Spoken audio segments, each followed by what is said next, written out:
Hello, everybody. Welcome to the Laureus Instagram Live with myself and Brian Driscoll. Some really happening globally, and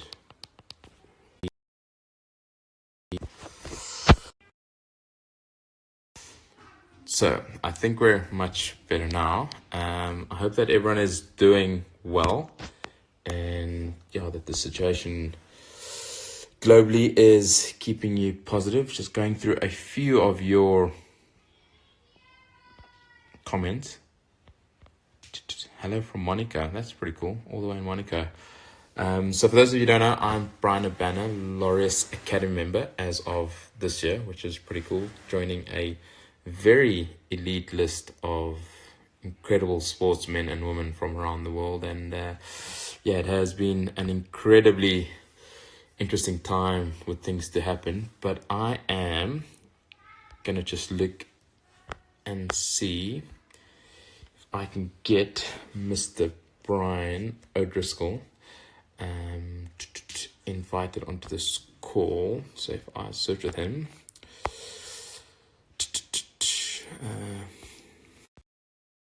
Guys.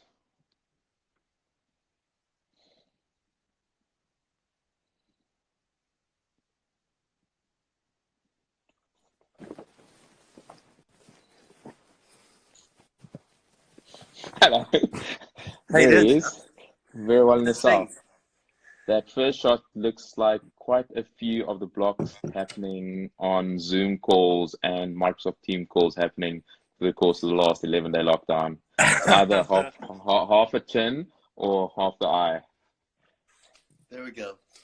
Yeah, I see your...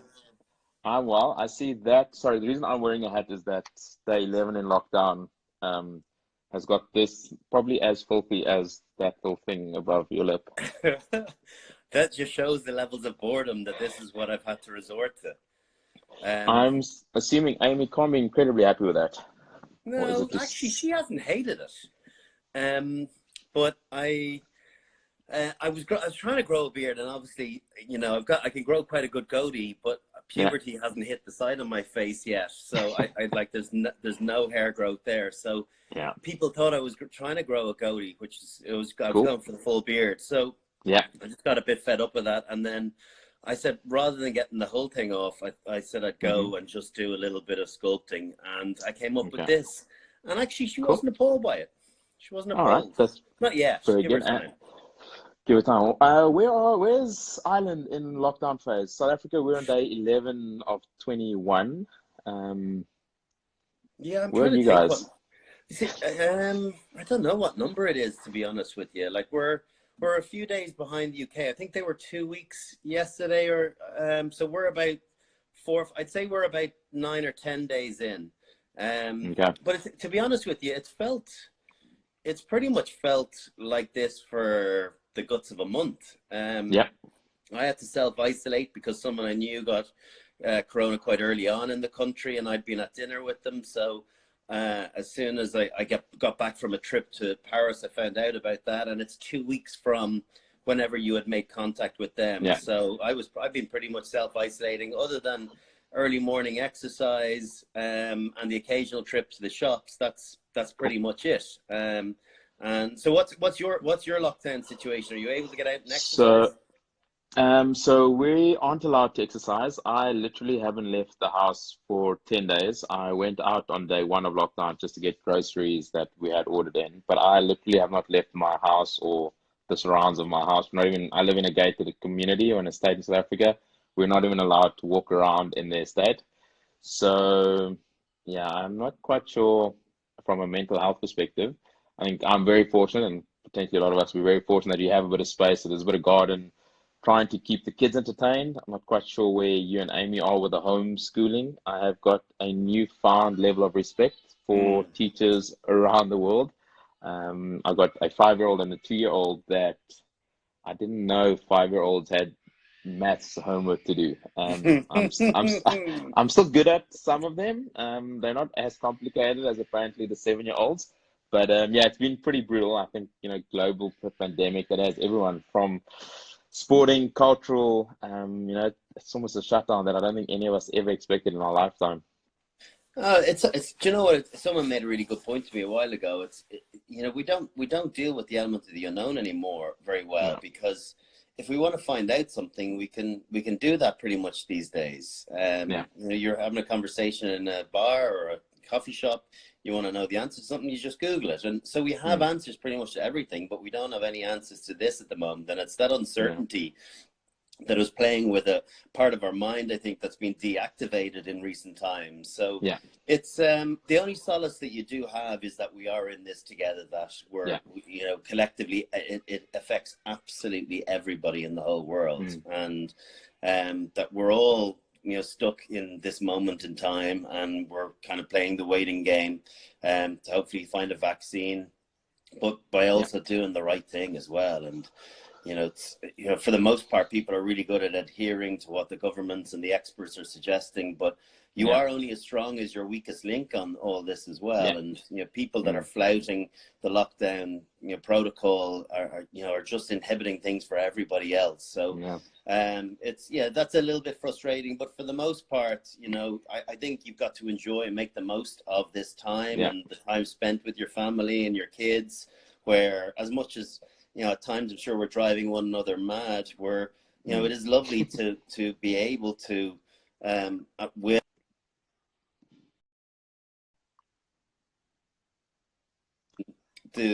Yeah. play football with the kids. We actually went and got a new dog 2 weeks ago, which Good. couldn't have been better Good effort. timed. So it's like a third parent. It's Fourth entertainment fourth value through the parent roof. is like the trampoline as well. Thanks be to God, we have one of them. So do you know what? It's not an ideal circumstance, but you got to try and Yeah. make the most of it. And Cool. I've started baking. What new things have you started Wow. doing? I have not started baking. I have not even started training, or again, I haven't even started training from 18 months ago, 20 months ago since retiring. So, what have I started? I'm now in a corporate role in a business. So, I actually am spending every mornings 9:30 doing a catch up with my fellow employees, and trying to get a business off the ground in these pretty tough economic conditions. So Hmm. I'm not gonna be trying to to cook anytime soon. And again, I think with the younger your kids are, the more entertainment you actually have to do. Mm, That's I think I find like if you got been like teenagers or close to 10, you could potentially just leave them in front of the TV or playing Play-Doh or jumping on a jumping castle. But our 2-year-old that's does not tricky. want he does not want any of that. That's very tricky. 2 is a difficult age. I won't lie to you. That is a difficult age to be dealing Um, with in these circumstances. Yeah, so painting lasts 5 minutes. 10-pin bowling? 10-pin bowling lasted less than 30 seconds. One strike. Well, I've done it. I've achieved it now. Next thing.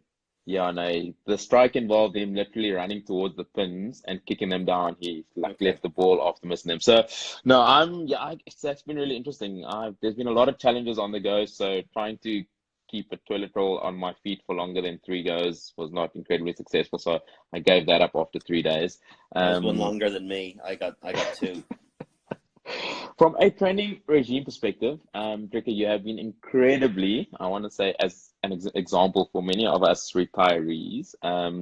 For us, for that actually can't leave the house. You guys over in the UK and Ireland at least get to leave the premise of your house and maybe Mm. go on I chatted to someone in the UK this morning who ran 6.5 kilometers, which was probably more than I've run in the last 20 months Yeah, since but retiring. who likes running anyway? I've given up on running, and I've taken up it shows my age. I've actually taken up walking, and I've been getting up first thing in the morning and going out for a stroll at 6:30 when the roads are quiet and there's nobody around, and then sometimes I'll double up with going out with my wife at 9:30 at night, um, and do another hour just to Yeah, just it's as much as getting out of the house as it is getting the exercise. And I've got a small little bit of gym equipment in my shed as well, so I can yeah, make the most of a gym session where possible. And it's the beauty of having the kids in the garden where yeah, you can do that as well. yeah. So I know that you're in a similar boat, that you've got a little bit of stuff to that cardio up and running, and keep those Yeah. guns in the shape that we've been accustomed to. Yeah, I'm now using a 20 kilogram 5-year-old just to do the arm Okay. curls. I'm trying to progress to maybe doing it one arm at some stage. For me, actually, I was actually supposed to be in New York. Well, I was supposed to be flying to New York, and I would have probably landed about 2 hours ago. There is the National Day for Sports for Development, and I think for us as Laureus Academy members, of which I am number 69 after this year, which is pretty cool. We definitely have a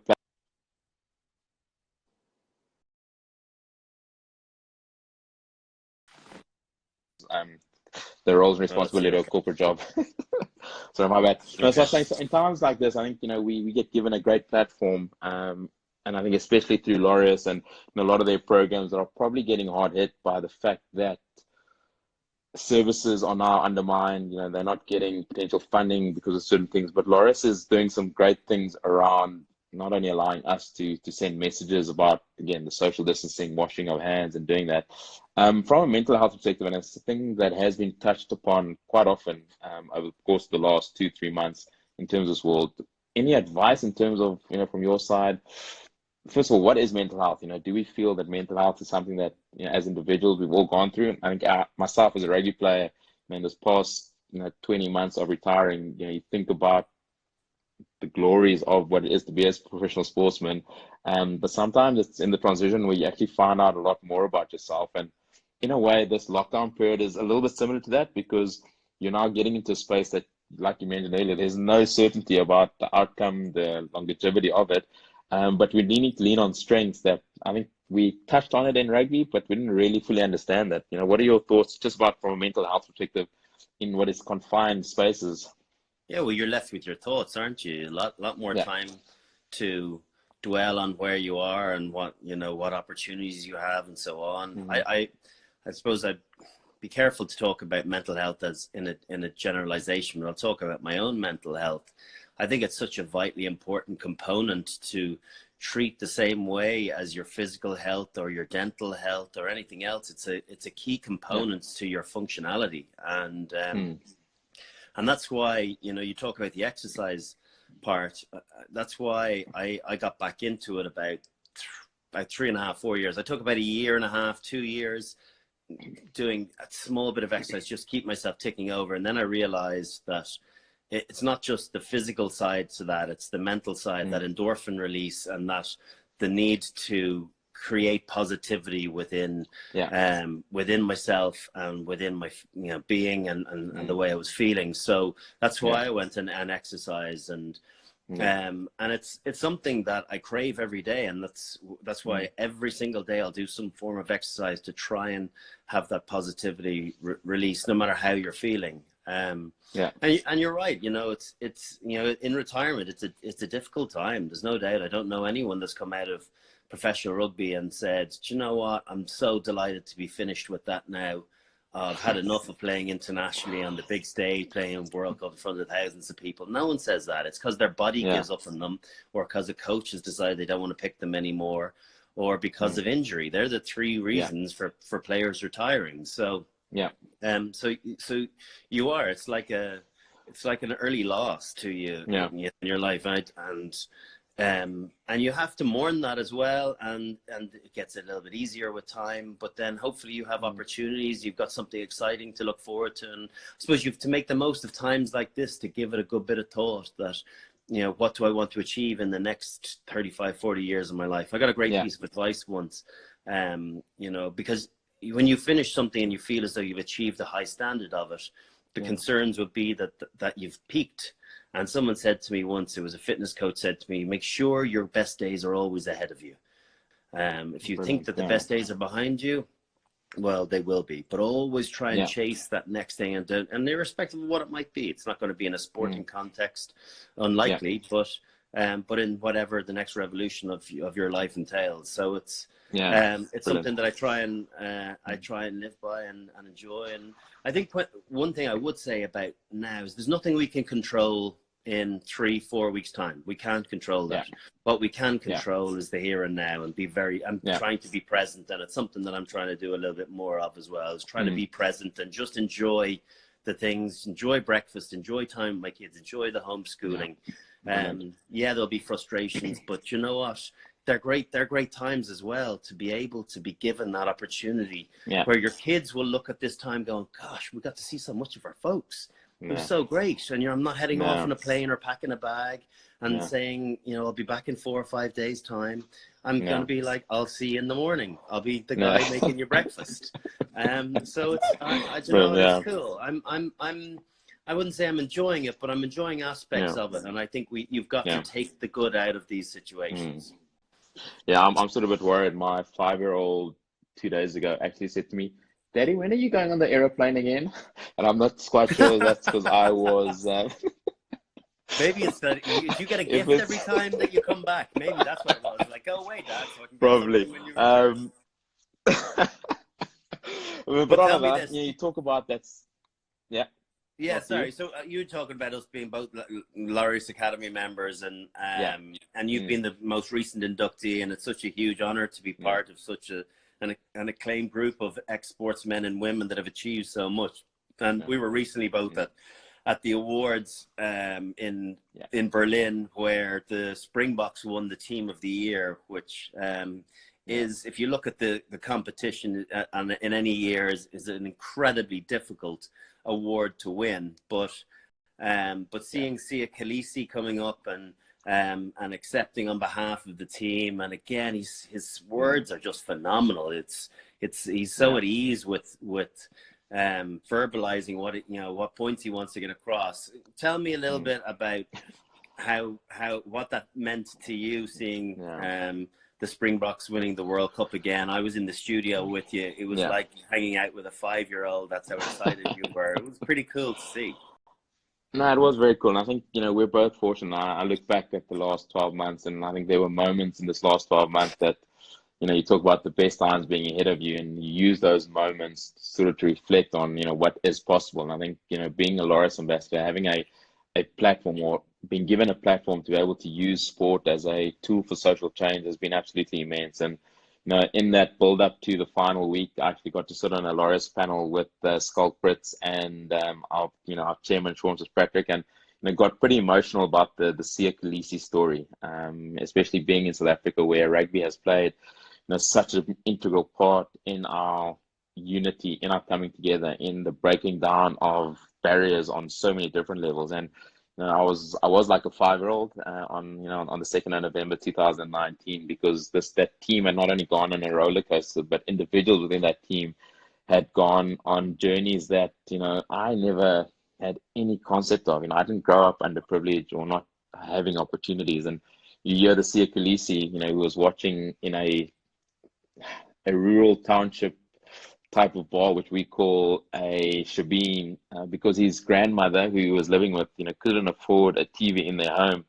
So he was in this environment. Makazole Mapimpi, who scored the first ever try in a World Cup final for South Africa, who as a youngster walked 10 kilometers to and from school, just to try get an education, to try get food in his stomach. And, you put that collaborative amount of stories together, and you see Sia Khaleesi up on that stage in Berlin telling about what that meant to the country. And I think as a South African, and potentially as a rugby player, knowing the sense of community within our sport that we appreciate so much, seeing his humility, seeing the way in which he didn't try to take any credit for himself. He involved each and every team member that was on the stage, from Dwayne Vermeulen to Francois Lowe to Faf de Klerk, and he involved everyone. And I think the beauty of that is that we can all relate to it in some way or other, having gone through challenges that anyone in life goes through, whether you're in business, in sports, in school, and what it meant for him and potentially for a country to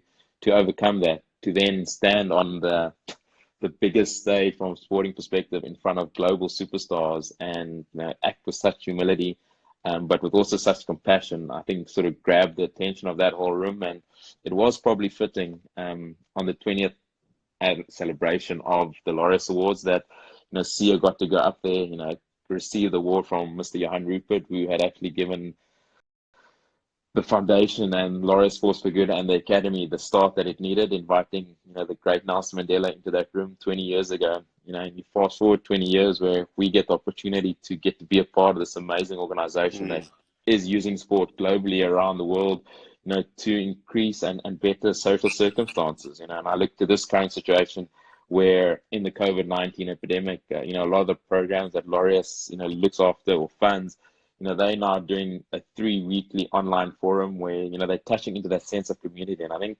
that's incredibly important, to discuss concerns, to share learnings and best practices on potentially how to operate. And, sometimes those are things overly looked, when you're worrying about, where your next plate of food is coming from. If you have savings, you're lucky enough to be able to go to the supermarket or the shops to get something. There's a massive, Laureus have got over 200 projects around the world that they look after fund. And again, you look at the awards, which is great because it sort of celebrates, sporting greatness. But I think for us, being able to have seen sport for good and it being put into practice has been so much better. And I think both of us, you've been to the Live Village in South Africa, haven't you? Yeah, I have. Yeah, I was there a couple of years ago. Yeah, pretty inspiring. To give people an understanding of it. It's basically orphaned children are homed together as in a family unit with a mother and siblings, so it can be up to 5 or 6 of them in one house. But basically, they grow up obviously having parenting, but also having sibling equivalent and put through schooling and given an opportunity in life that they otherwise wouldn't have gotten. So it's and then you've had the donation of the pitch. Is it John Schmidt pitch? I think it is the John Schmidt pitch, and he opened it actually. John William Smith. He actually cut the ribbon to open the pitch down there. Is there a Brian O'Driscoll pitch somewhere in the world? A Brian Gerard O'Driscoll? Is it not? Surely, Brian Gerard O'Driscoll. No, there's nothing. There's absolutely nothing. I don't even get the same seat at dinner in my mum's house anymore. I'm lucky not to be sitting with the kids at their table. But sorry. Speaking about fields and taking back to 2009 British Irish Lions tour, I'm not going to discuss the rugby part of it because I think for me what is great, and we've chatted about it before on the Just Challenge trick we did with Laureus last year, is the long-lasting impact of, yes, there's a Lions tour, there's the history and everything that goes with it from a rugby perspective, but for you guys as players coming to South Africa and I think leaving a legacy not only on the pitch but off it as well was critically important. And you guys did some amazing things in South Africa when you were here. Yeah, it was really cool to be part of that trip. Actually, my favorite Lions tour, even though we lost the Test Series 2-1, the whole tour in general was really brilliant. I thought we had there's a real camaraderie between the squad, real togetherness. We played some great rugby. Geez, that was a physical Test series. But then, it's about what you leave behind. And, the jersey sponsor were HSBC at the time, and it was all about legacy from their perspective. And so in one of the townships, they built a rugby pitch. So rather than just going down and doing training sessions with kids and leaving lasting memories, wanted to actually leave something tangible behind. So they built a rugby pitch, set it up, all the logistically, and helped show a groundsman how to work the pitch and maintain it and everything. And so. And the British and Irish Lions were gone. That lived on, forevermore, and it's still in use now. And hopefully it'll create the next Sia Khaleesi or Mapimpi or someone who hasn't come from as fortunate a background as you or I, but yet has the equal opportunity of going and playing at a very high level or finding a passion for rugby like both of us did. It's those sort of things, the visitations of schools, of trying to just touch people and break, at times the mundane nature of their existence, and I think to let them know that they're hugely important as supporters of rugby as well, and that without what we did with, you know, watching the game, supporting the game, and Yeah, so it's such a huge component of British and Irish Lions trips, and one that yeah, I think was probably brilliant. impacted most in South Africa. Yeah. Sorry, you did ask earlier, what am I getting good at doing? Yeah. So not much like yourself. I probably have a lot more to do, but this time has allowed me to potentially go into the garage and start trying to clear some boxes out, and just clear out what hasn't been cleared in the last year or so. And there has been an epic story following the both of us. And I actually managed to find this.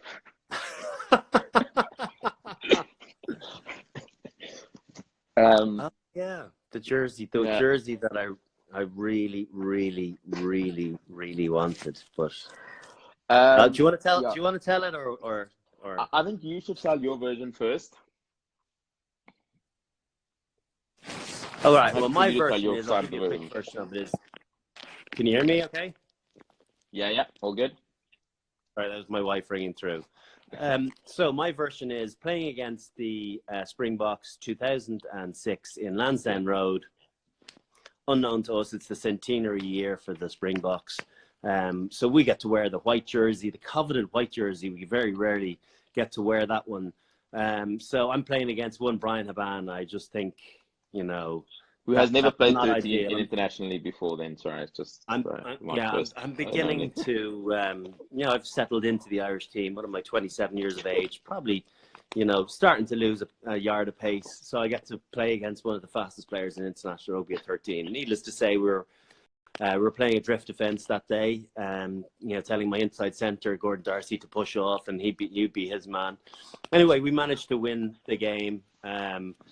And even though it was a coveted white jersey, I thought, do you know what? I'm going to do the right thing. This is a young guy. He's going to be around for a long time. I want to make a good impression. I'm going to be the one to go into his dressing room and swap jerseys. And even though in many ways I don't want to swap this white jersey, I will. It's the right thing to do. Go into the dressing room anyway. Tell the lads I'll be back in a second. I'm just going to swap jerseys. Try and set a good tone for everybody else. Go in. Go and ask, can I swap jerseys? And I'm told in no uncertain terms, well, actually, this is centenary jersey is kind of special, so I'd rather not. So I had to walk back to my own dressing room with my tail between my legs, still with my own jersey under my arm, which I'd taken off, ready to exchange. And the lad's like, "So, did you get? How come you got the white jersey? Still, you didn't get the?" No, he burnt me. He said that it was too important to want this crappy Yeah, white jersey. there's as a rugby player, you potentially have a few regrets in your career. One of mine being taking a dive in the 2014 Heineken Cup final, which I didn't live down or haven't ever lived down. Second was giving Tekutsu Ngwenya the outside gap at the 2007 Rugby World Cup. Oh yeah. And third was having to say no to Brian O'Driscoll, who many people won't know. I actually wrote an essay on when I made the switch from scrum half to center back in 2003. The reason I said no, I'm not quite sure how it works in Ireland, but we all get two jerseys. The playing squad, the 22 back then, you all get two jerseys, and Jake White come up with a solution that week that Canterbury, Canterbury, who were our sponsors, just showing you that I'm not talking any lies, only made 22 jerseys in double sets. So normally there'd be like an extra 5 or 6 produced that the management get. And Jake then told us as players in the week that because there's only been 22 sets made, that we have to give a jersey to one of the other players that actually don't get on the pitch that day. Or one of the management. I then got asked by Cheryl Calder, who was our eye visual specialist, who was the first person to win and a second person to win back-to-back World Cups. But yeah, I then had to say no to Brian O'Driscoll, who I still admire and expect by birth. So it has now become folklore. There have been a few bets and issues raised. We might have to think about it. I'm sorting the jerseys out, so you might have to think about You another. did think that you had given that jersey to Ollie LaRue to give to me when he was CJ over van der with Linde, Leinster. CJ van der Linde. No, actually, then I messaged CJ. CJ. I was like, CJ, didn't I give you that jersey? He says, no, I'm sure I gave you that jersey when I meant to. when Do you know what? Meaning to is just as good as giving. I definitely had a thought I should really give him that jersey. Oh well. Anyway, back to my lovely jersey room. Dricker, you Anyway, have been.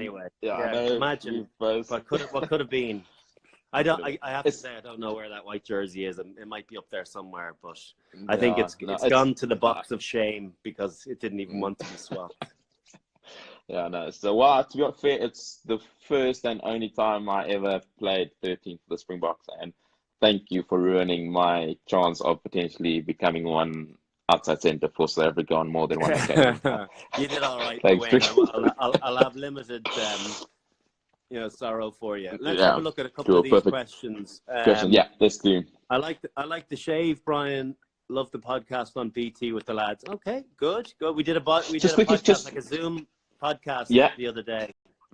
just quickly To on that. show. Obviously,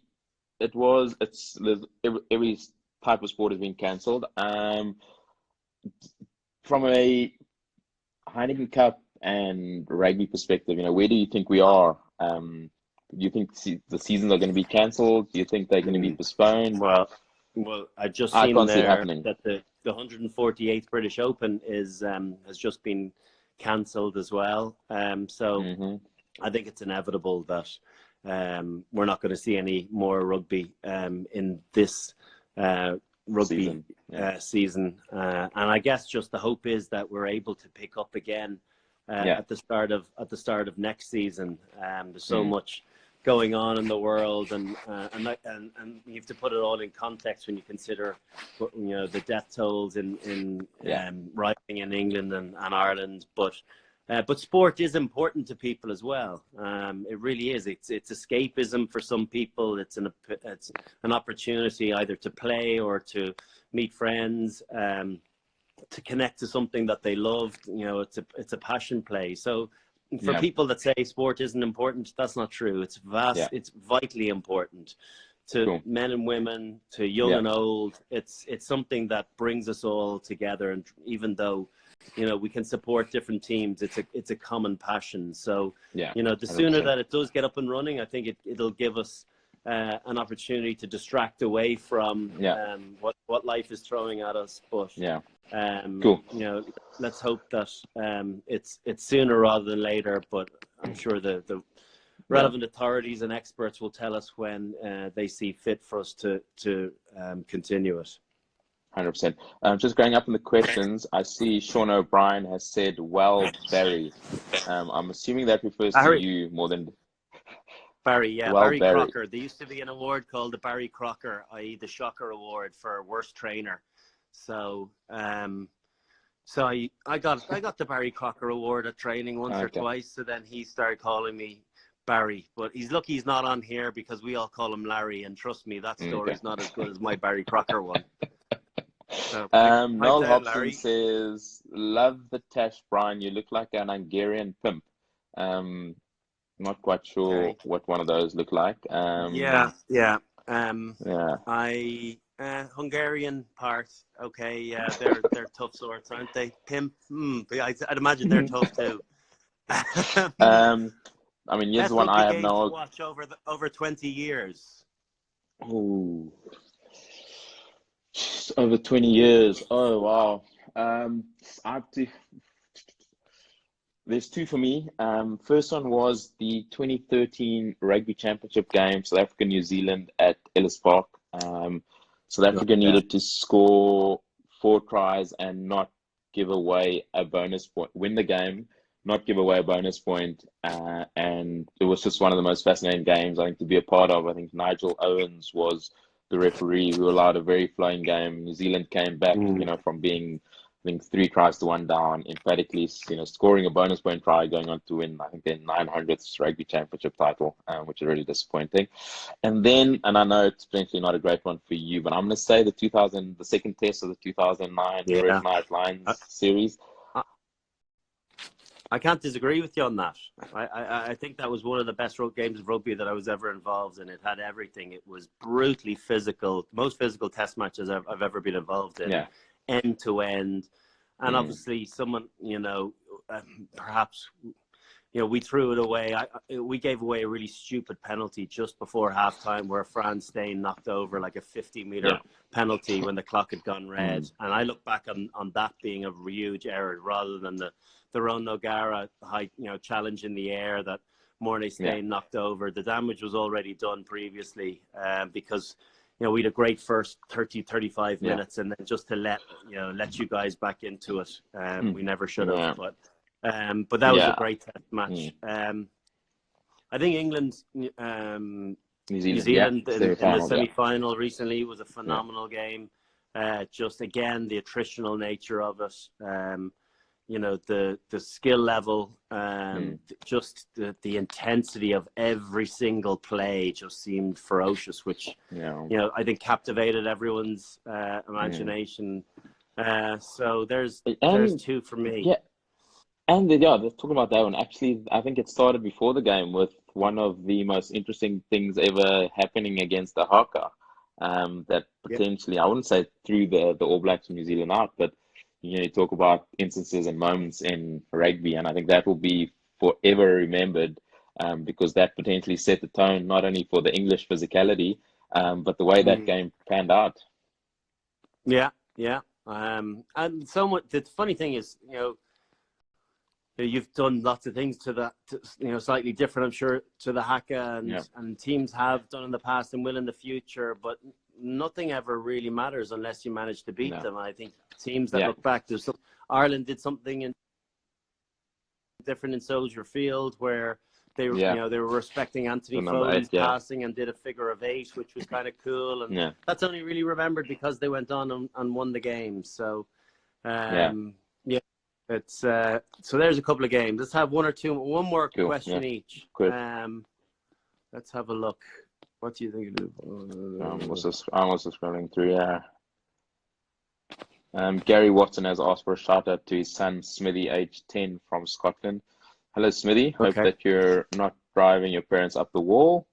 Sorry, I'm not. I can only pick one Brian on my best 15 ever. Which Brian do I pick? Well, guaranteed tries over there. Guaranteed hamstring strain here. So it's an easy decision, really, isn't it? Okay, cool. I've got last question before we sign off. Thank you very much for your time. Before we sign off, I did a little bit of research on you. There are 10 countries that you played against that you have a 100% win record against. Can you name those 10 countries for me?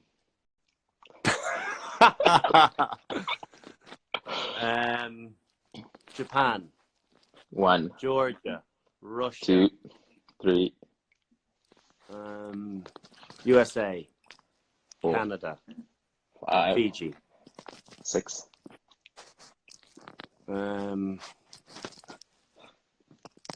7. Sorry, you said Canada. 7. I'll give you 7. Think. 3 more. Romania. 8. I said Russia, didn't I? Namibia. Sure. 9. So you're actually on 8, but I'll give you 9. I don't know who the other one is. Where? Namibia, Fiji, Samoa. Okay. The 10th one, so that's 9. The 10th one, I don't think you actually would have gotten. It was against the Pacific Islanders. There you go. I would. There you go. I'm sorry, but Mr. That's going to have to be a one-way quiz next time. To be continued. I'll find out. Definitely, 100%. There's 0 teams in World Rugby that you haven't scored against. So can you name them? No, there are teams I haven't scored against. All right. On that note, good to chat. You've been an absolute chat. Love to chat. Love to the family. Look after yourself. Stay fit. Stay healthy. And let's adhere to everyone. All the best, mate. Go well. Cheers. Take it easy, bud. Bye.